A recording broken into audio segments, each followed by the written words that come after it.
Dans la vidéo aujourd'hui, on va parler ensemble de que faire lorsqu'on est démotivé. Parce que ça nous arrive tous, on est devant une idée, on a un projet que l'on veut mener à bien. Le problème, c'est qu'au début, on est motivé et puis ensuite, qu'est-ce qui se passe? Eh bien, cette motivation, elle s'éteint, du coup, on abandonne les projets.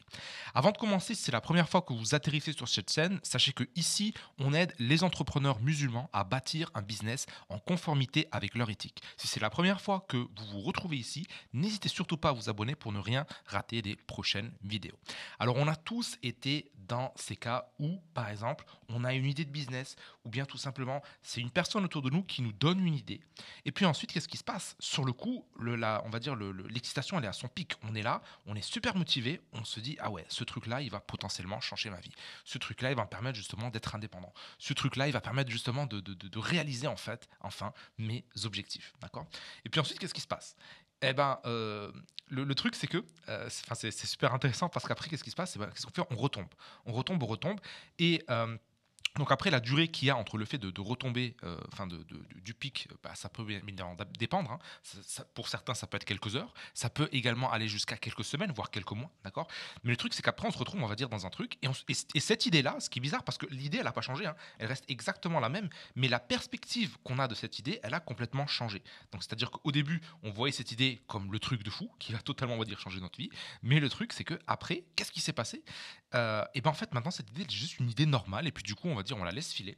Et puis ensuite, des fois, ça peut même être pire, c'est-à-dire qu'on voit une autre personne prendre cette même idée-là, et puis ensuite, justement, réussir et avoir des résultats de fou. Donc, qu'est-ce qui a réellement changé? L'idée de base, elle reste la même. Elle n'a pas changé. Le seul truc qui a changé, c'est notre perception. D'accord? Et pourquoi notre perception, elle a changé? Elle a changé à cause d'une émotion. D'accord? Alors, émotion. Et quelle est cette émotion-là? Cette émotion, c'est tout simplement la motivation. D'accord? Tout comme lorsqu'on, tout simplement, on est énervé, qu'est-ce qui se passe? Lorsqu'on a, par exemple, tout simplement, lorsqu'on est énervé. D'accord? Qu'est-ce qui se passe? L'énervement aussi, lui, alterne tout simplement notre vision. Et pour ça, il faut vraiment bien comprendre pourquoi on va dire c'est comme ça. C'est-à-dire que d'un point de vue du cerveau, d'accord, qu'est-ce qui va d'abord, enfin l'information d'abord qui va court-circuiter un peu tout le raisonnement logique, c'est tout simplement les émotions, d'accord. C'est pour ça que lorsqu'on est sous l'emprise des émotions, on ne fait pas de bonnes décisions, d'accord. Donc comment on va pouvoir, on va dire, court-circuiter cela? D'accord. Donc, moi, il y a une technique toute simple que j'aimerais vous donner aujourd'hui. C'est que lorsque vous êtes devant une idée qui, potentiellement, sur le papier, semble intéressante, d'accord, c'est de vous poser la question.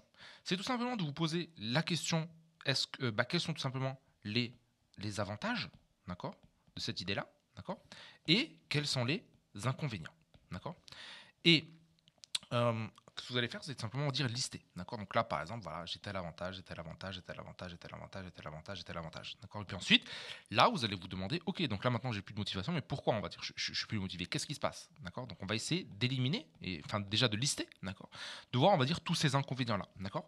Donc là, admettons, par exemple, je vous donne une idée de business. Par exemple, vous dire, ouais, par exemple, ouais, commencer à vendre sur Amazon. Ok, super. Ouais, ça va être super. J'ai pas besoin de beaucoup de capital, j'ai pas besoin d'avoir de local. Je peux commencer rapidement avec un statut auto-entrepreneur. Je peux vendre, enfin, je peux être mon propre patron, etc., etc. Donc, je commence à lister tous les avantages. Puis ensuite, qu'est-ce qui va se passer? On va voir la petite voix qui va venir, d'accord, qui va nous dire, ouais, mais attends, il y a des inconvénients quand même dans le machin. Donc, c'est-à-dire que potentiellement, si ton produit ne marche pas, qu'est-ce qui se passe? Ok, potentiellement, donc là, j'ai un inconvénient, produit qui ne marche pas. Deuxième truc, par exemple, je sais pas, on pourrait dire, faut créer une société. Ok, ah ouais, non, faut créer un entrepreneur, tu vas potentiellement avoir moins d'aide, etc. Ok, on commence à lister. Et on liste comme ça tous les inconvénients, d'accord, qui nous passent par la tête, d'accord. Donc ensuite, une fois qu'on a fait cet exercice-là, donc on prend vraiment bien le temps de bien lister tous les inconvénients, d'accord. Et alors qu'est-ce qui va se passer? Et ben maintenant, on va se poser la question, quelle est la pire des choses qui puissent m'arriver? Bah, si tout simplement, on va dire ça arrive, d'accord. Donc je vais prendre un exemple simple. Admettons, on avait listé en premier inconvénient, admettons, le produit ne marche pas, d'accord. Donc c'est quoi les risques? Donc si un produit ne marche pas, produit ne marche pas, ne marche pas. Ok. Donc, c'est quoi le pire des scénarios qui puissent m'arriver? Ok, donc j'achète un produit. D'accord. Donc, j'achète une quantité, par exemple, admettons 100 produits. D'accord. Et admettons, voilà, le produit me coûte 500 euros. D'accord. Ok. Donc, hop, voilà. Donc, prix unitaire 5 euros. Bon, 500 euros. Ok. Potentiellement, la pire des choses qui puissent m'arriver, c'est quoi? Le pire des scénarios, c'est quoi? C'est que je perds ces 500 euros. D'accord. je vais pas perdre plus que 500 euros. Voilà, c'est mon prix de revient. Je vois que les produits ne fonctionnent pas. Ok, bon, bah, l'histoire est terminée. D'accord. Donc après, au pire, voilà, les produits ne se vendent pas. D'accord, je n'arrive pas à les vendre. Ok. Donc qu'est-ce que je peux faire? Bah, c'est soit je les détruis, d'accord, allez, truc radical extrême, soit j'essaie tout simplement, on va dire, de les revendre par exemple sur le bon coin, ou soit j'essaie de les revendre sur eBay, ou soit je trouve, on va dire, un autre moyen de les écouler, d'accord, et puis je récupère une partie de ma NIT, 200, 300 euros, d'accord, ok, donc pire des cas, je perds 500 euros. Donc voilà, il y a des scénarios catastrophes et des scénarios extrêmes sur lesquels on va pouvoir tout simplement, on va dire, continuer, d'accord. Donc c'est à dire que c'est pas la fin du monde, surtout quand je vous dis, notamment au niveau de comment dire, lorsqu'on démarre un e-commerce, par exemple, ok, bon bah le fait que votre produit ne marche pas, ça peut potentiellement faire partie du processus, d'accord. Et après, mettez toujours le truc en perspective, je vais y arriver. Donc 500 euros, mais admettons par exemple demain vous louez un local, vous achetez un fonds de commerce, hein, vous êtes pas à 500 euros, hein, vous êtes à 150 000 euros, d'accord, ok. Et qu'est-ce qui va se passer? Bah, potentiellement, vous pouvez perdre tout le fonds de commerce. Potentiellement, vous allez perdre bien plus que 500 euros. Et se dire, ok, bon, bah, 500 euros potentiellement pour aller de là où je suis aujourd'hui et à devenir indépendant financièrement, est-ce que je peux quand même me permettre de perdre 500 euros? Au pire, si le machin ne fonctionne pas. Donc après, c'est vraiment une balance, on va dire. C'est un calcul à faire entre tout simplement, on va dire, ce que vous voulez, d'accord, et ce que vous souhaitez avoir, d'accord, enfin ce que vous avez aujourd'hui, d'accord. Donc c'est le truc, c'est un équilibre à trouver. Moi, je peux pas vous dire si ça vaut le coup d'être indépendant pour 500 euros. Pour moi, bien sûr, c'est biaisé. Je vais dire bien sûr que oui, d'accord. Même 5 000 euros, même 50 000 euros, c'est à la fin du truc, je suis indépendant. Après plusieurs années, bon, c'est pas grave, d'accord. Mais après, chacun doit faire le calcul pour soi-même, d'accord. Donc faut bien le comprendre. Donc toujours s'imaginer le scénario extrême, d'accord, et le scénario catastrophe.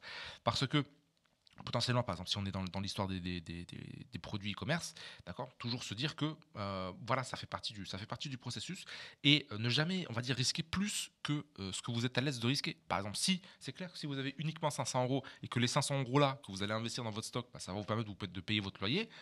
C'est clair que c'est un risque démesuré, d'accord. Mais ça, je le dis également dans la formation, c'est-à-dire que peu importe le capital que vous avez, admettons que vous avez 2000 euros. Honnêtement, voilà, retournez 20 ans en arrière. Qui c'est qui démarre un truc avec 2000 euros? D'accord. Donc 2000 euros, ok, ce que vous faites, c'est que vous divisez ça par deux, ok, et vous prenez ça tout simplement pour démarrer. Parce que comme ça, au moins, si avec les 1000 euros, par exemple, vous échouez sur le premier produit, qu'est-ce qui va se passer? Vous allez apprendre tout simplement de ce processus-là, et il vous restera encore 1000 euros, d'accord, avec lesquels vous allez pouvoir démarrer. D'accord. Et donc après, à partir de là, vous allez apprendre de votre première erreur sur laquelle vous avez mis 1000 euros. Et ensuite, qu'est-ce qui va se passer? Avec ces 1000 euros-là, vous allez tout simplement rectifier le tir. D'accord. Et c'est comme ça qu'on arrive tout simplement à outrepasser toutes ces histoires de motivation et toutes ces histoires de se dire voilà, il faut que je sois motivé pour lancer quoi que ce soit, d'accord. Donc si ça vous intéresse, j'ai une formation spécifique sur la motivation qui s'appelle Réussir sans motivation, qui va vous montrer un système complet pour justement ne plus être esclave de la motivation. Donc c'est à dire que si aujourd'hui vous êtes esclave de la motivation, si aujourd'hui vous pensez que vous avez besoin d'un coup de boost ou de motivation pour tout simplement accomplir votre projet, et sachez dès le début, c'est mort, ça ne fonctionne pas.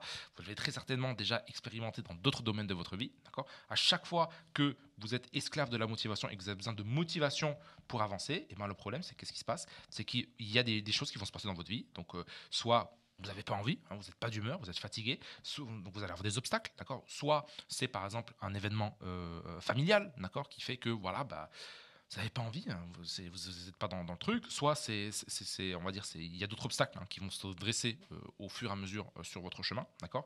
Et ensuite, le problème, c'est que voilà, on arrête, d'accord. Et le problème, c'est qu'on ne peut pas continuer à travailler comme ça, d'accord. Donc, les vrais professionnels, c'est ceux qui justement arrivent à éliminer la motivation de leur système et de mettre en place un système qui fonctionne, peu importe qu'ils soient motivés ou pas, pour justement arriver à leur destination. Donc tout ça, je vous l'enseigne dans la formation. Vous avez le premier lien dans la description et moi, je vous retrouve tout de suite dans le premier module.